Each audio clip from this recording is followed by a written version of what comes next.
I cannot live without books. Do you want to know who you are? Don't ask, act. Action will delineate and define you. I predict future happiness for Americans if they can prevent the government from wasting the labors of people under the pretense of taking care of them. Honesty is the first chapter of the book Wisdom. The legitimate powers of government extend to such acts only as are injurious to others. It does me no injury for my neighbor to say there are 20 gods or no god. It neither picks my pocket nor breaks my leg. The man who reads nothing at all is better educated than the man who reads nothing but newspapers.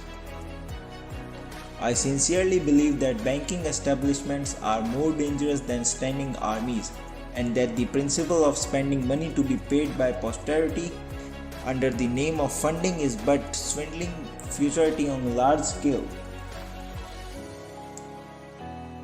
On matters of style, swim with the current. On matters of principle, stand like a rock. The most valuable of all talents is that of never using two words when one will do.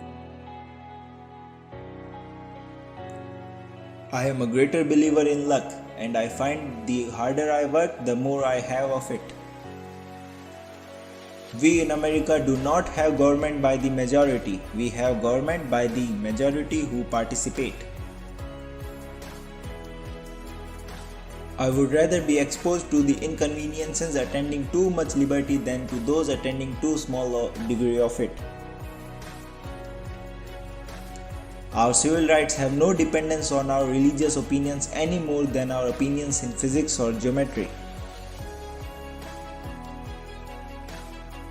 History in general only informs us what bad government is. I have observed indeed generally that while in Protestant countries the defecations for the Platonic Christianity of the priest is to deism, in Catholic countries they are to atheism. Diderot, D'Alembert, de Holbach, Condorcet are known to have been among the virtues of men. The virtue then must have had some other foundation than the love of God. Nothing gives one person so much advantage over another as to remain always cool and unruffled under all circumstances. The people cannot be all and always well informed. The part which is wrong will be discontented in proportion to the importance of the facts they may conceive.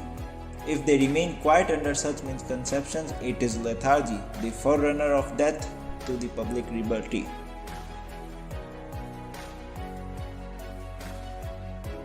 What country before ever existed a century and a half without a rebellion? And what country can preserve its liberties if their rulers are not warned from time to time that their people preserve the spirit of resistance? Let them take arms. The remedy is to set them right as to facts, pardon and pacify them. What signify a few lives lost in a century or two? The tree of liberty must be refreshed from time to time with the blood of patriots and tyrants. It is its natural manure. Determine never to be idle. No person will have occasion to complain of the want of time who never loses any. It is wonderful how much may be done if we are always doing.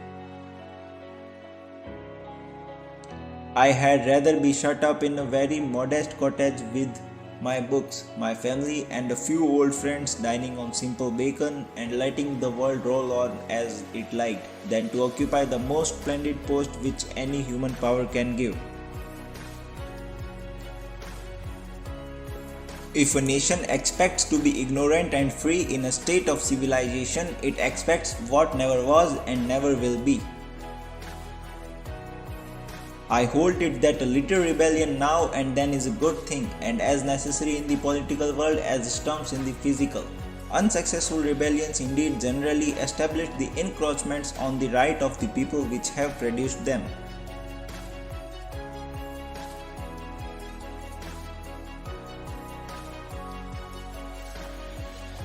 An observation of this truth should render honest Republican governors so mild in their punishments of rebellions as not to discourage them too much. It is a medicine necessary for the sound health of the government.